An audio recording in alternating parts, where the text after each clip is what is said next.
Bismillahirrahmanirrahim. Assalamualaikum warahmatullahi wabarakatuh.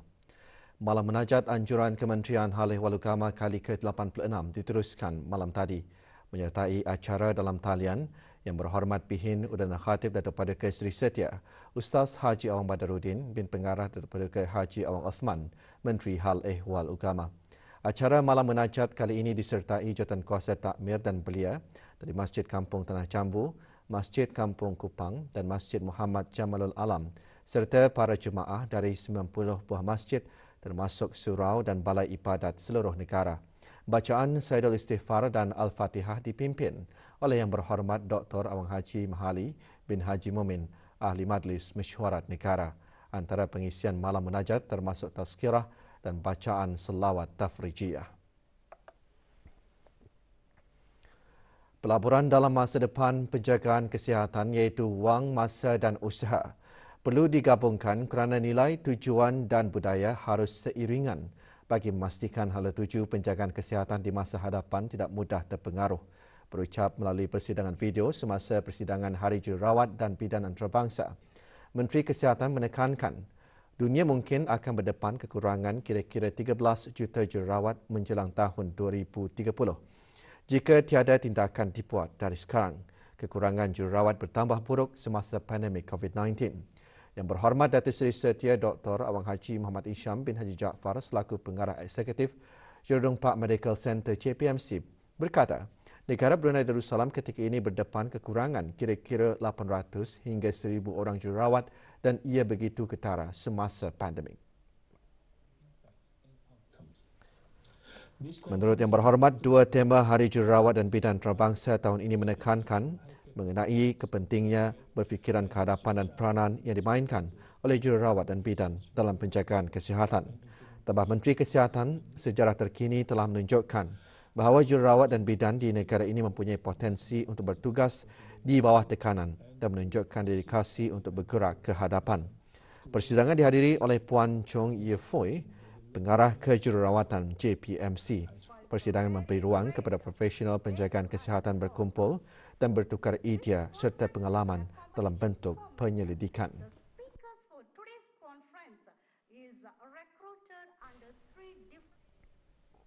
Seramai 108 orang pesara Kementerian Kebudayaan, Belia dan Sukan dan jabatan-jabatan di bawahnya diraikan dengan Majlis Penghargaan Pesara dan Penyampaian Sijil. Majlis diadakan di Kompleks Sukan Jurudong. Penyampaian sijil perkhidmatan dan sijil penghargaan kepada pesara bagi tahun 2021 dan 2022 disempurnakan oleh Yang Berhormat Datuk Seri Setia Awang Haji Nazmi bin Haji Muhammad, Menteri Kebudayaan, Belia dan Sukan. Majlis dimulakan dengan bacaan surah Al-Fatihah dan doa memohon perlindungan. Sempena Minggu Penghakiman Pertandingan Anugerah Produk Kreatif, Inovatif dan Pemajuan Teknologi Cipta Duli Pengiran Muda Mahkota 2023. Malam tadi diadakan Majlis Makan Malam Apresiasi. Majlis berlangsung di Dewan Mahligai Airport Mall. Hadir Datin Paduka Profesor Dr. Deng Hajah Zohrah binti Haji Sulaiman, Naib Chancellor Universiti Teknologi Brunei UTB. Anugerah Cipta Duli Pengiran Muda Mahkota dianjurkan oleh UTB dengan kerjasama Brunei LNG Sendirian Berhad. Cipta 2023 menandakan edisi ke-10 dengan tema Inovasi bagi Matlamat Pembangunan Mampan. Jawatankuasa Penganjur Cipta 2023 mendapatkan kepakaran 3 hakim dari ASEAN dan 5 hakim dari pelbagai latar belakang akademik dan industri untuk menilai 41 peserta tempatan dan 7 peserta ASEAN. Seramai 39 orang pelajar diterima masuk bagi mengikuti pengajian di peringkat diploma tertinggi Aliyah Qiraat Institut Tahfiz Al-Quran Sultan Haji Hassan Al-Bolkiah, pengambilan kali ke-14 bagi sesi pengajian 2023 hingga 2026. Majlis doa kesyukuran dan doa selamat sempena majlis penerimaan siswa-siswi baharu diadakan di institut berkenaan. Hadir Awang Haji Muhammad Sarudin bin Haji Timbang, Timbalan Setia Usaretap Dasar dan Keagamaan Kementerian Hal Ehwal Agama. Majlis dimulakan dengan bacaan Al-Quran, juga diselajurkan penyampaian kitab qiraat dan bacaan ikrar. Majlis merupakan acara kemuncak kepada program Minggu Ta'aruf yang diadakan selama 2 hari.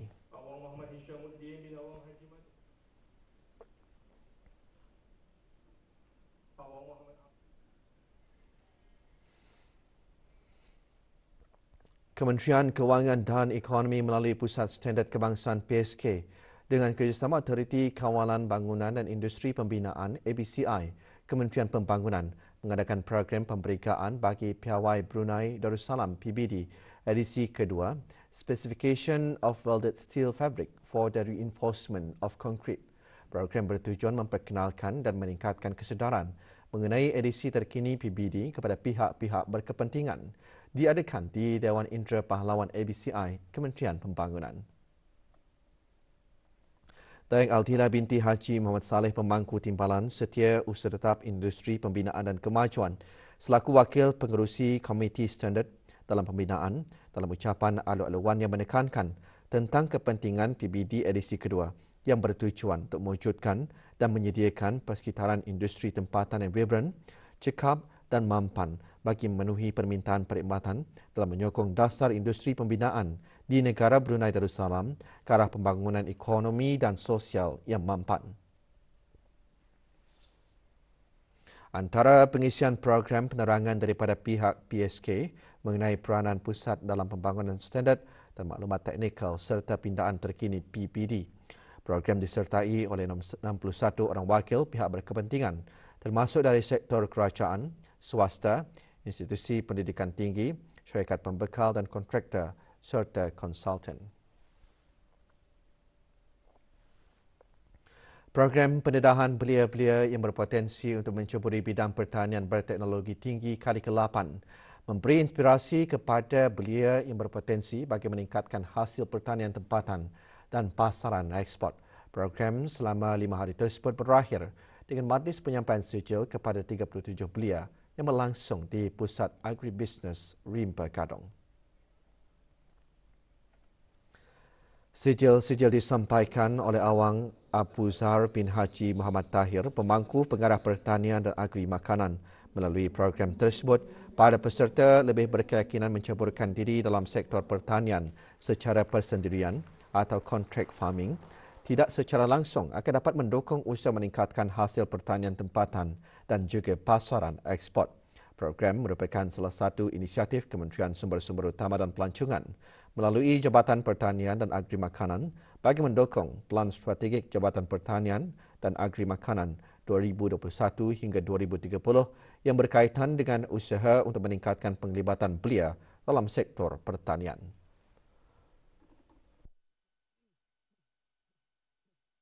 Dengan ada ilmu basic daripada program ini dan juga basic business punya ilmu ini, berharap kami sebagai belia ni boleh menceburi dalam bidang pertanian dan juga dalam bisnes ini untuk self sustainability tani juga.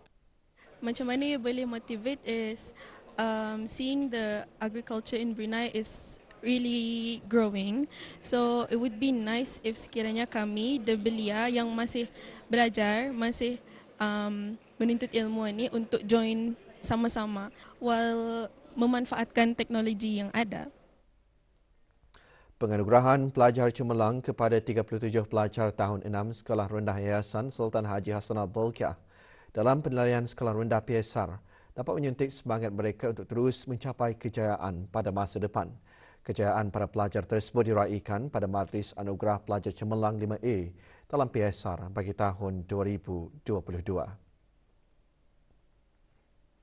Terdahulu Daeng Hajah Mariam binti Haji Lati, Pengetua Sekolah Rendah Yayasan Sultan Haji Hassanal Bolkiah, dalam ucapannya antara lain berkata, pihak sekolah mengambil maklum akan cabaran yang dihadapi semasa PSR 2022 dan pencapaian peratus grade 5A menurun berbanding tahun-tahun lepas, namun ia masih melebihi pencapaian peringkat nasional. Sijil-sijil disampaikan oleh Awang Abdullah alias Abdullah bin Haji Ahad, penolong pengarah urusan Yayasan Sultan Haji Hassanal Bolkiah, bahagian korporat, jika menerima sijil para tenaga pengajar PSR 2022.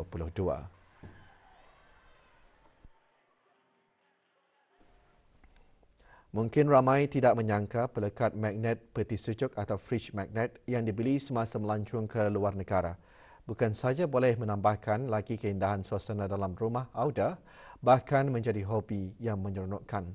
Nak tahu bagaimana hobi tersebut boleh menjadi menyeronokkan? Muhammad Daud Haji Tuah ada laporannya.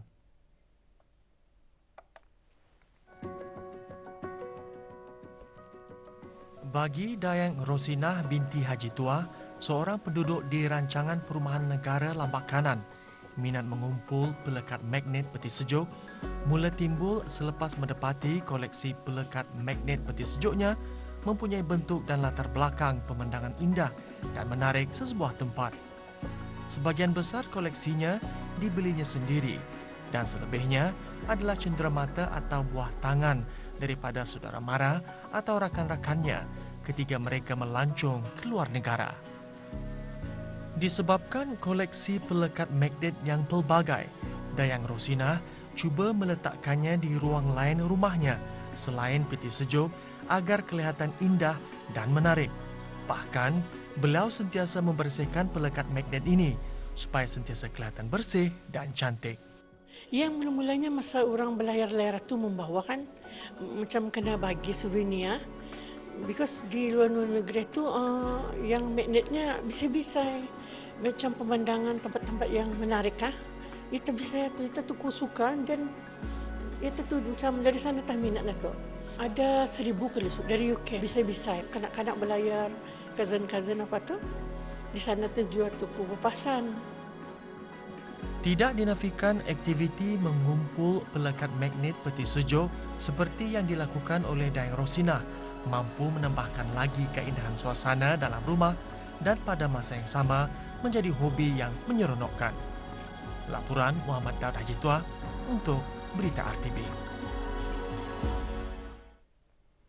Ahli tabung amanah pekerja TAP yang berhasrat untuk membuat permohonan pengeluaran skim TAP, pengeluaran skim persaraan kebangsaan SPK atau skim pencen caruman tambahan SCP 60 tahun boleh berkunjung ke sesi konsultasi.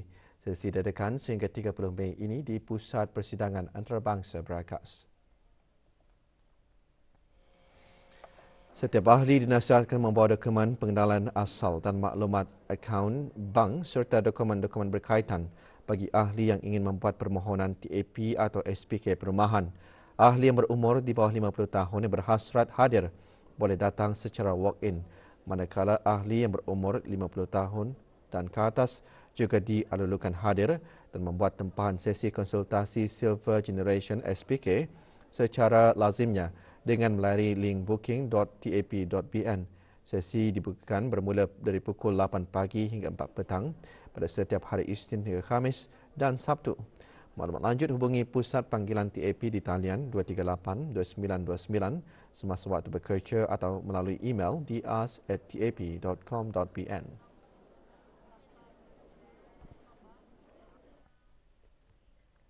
Kementerian Kesihatan melalui Jabatan Perkhidmatan Makmal Saintifik mendapati satu produk kesihatan dicemari dengan bahan terlarang atau racun berjadual yang tersenarai dalam Akta Racun. Hasil ujian makmal bahagian farmasi mendapati produk Margarite Cough Capsule dicemari oleh chlorpheniramine yang boleh mengakibatkan kesan-kesan mudarat kepada kesihatan. Kementerian Kesihatan tidak pernah mengeluarkan kebenaran ke atas pengimportan bagi penjualan produk tersebut. Berikutan dapatan ini, produk berkenaan adalah dilarang untuk diimport dan dijual di negara Brunei Darussalam. Orang ramai yang membeli atau memakan produk tersebut dinasihatkan untuk memberhentikan pengambilannya dengan serta-merta. 3 notis amaran dan 1 notis penyitaan dikeluarkan ke atas 2 premis di Mukim Kiudang dan Mukim Keriam di daerah Tutong semasa pemeriksaan bersepadu Jabatan Perancangan Ekonomi dan Statistik JPAS melalui Jabatan Hal Ehwal Pengguna bersama Unit Sukatan dan Timpangan SDT, Kementerian Kewangan dan Ekonomi. 2 premis berkenaan Cap Udang Mariam Enterprise dan Al-Richik Sendirian Berhad didapati melakukan kesalahan di bawah Akta Kawalan Harga Penggal 142 iaitu menjual melebihi harga maksimum yang ditetapkan bagi minyak masak dan tidak mempamerkan tanda harga bagi beberapa barangan termasuk susu tepung anak damit. Manakala cap udang Mariam Enterprise juga dikenakan satu notis penyitaan oleh pihak unit SDT kerana gagal mematuhi Akta Sukatan dan Timbangan Penggal 151 Ceraian 10 iaitu menggunakan alat sukatan yang telah rosak. Syarikat tersebut dikehendaki hadir ke pejabat unit SDT dalam tempoh 7 hari waktu bekerja dari tarikh notis dikeluarkan untuk memperbetulkan isu berkenaan. Para peniaga sekali lagi diingatkan untuk menjalankan perniagaan yang wajar dan beretika, iaitu memastikan barangan yang dijual tidak melebihi harga maksimum yang ditetapkan, memaparkan tanda harga jelas dan tidak mengelirukan. Semua alat sukatan dan timbangan yang digunakan untuk tujuan perdagangan atau perniagaan hendaklah dipastikan sah, tepat dan berdaftar dengan unit SDT. Orang ramai juga disarankan untuk menggunakan saluran-saluran rasmi bagi sebarang aduan dan pertanyaan lanjut. Sukan, pasukan Brunei DP MMFC meneruskan saingan Liga Perdana Singapura lewat petang kemarin dengan berdepan Balestier Khalsa.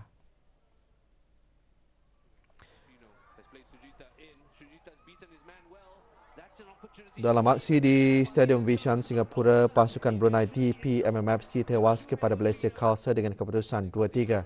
Dua gol DP MMFC dijaringkan oleh Hakimi Yazid Said di minit ke-46 dan 71.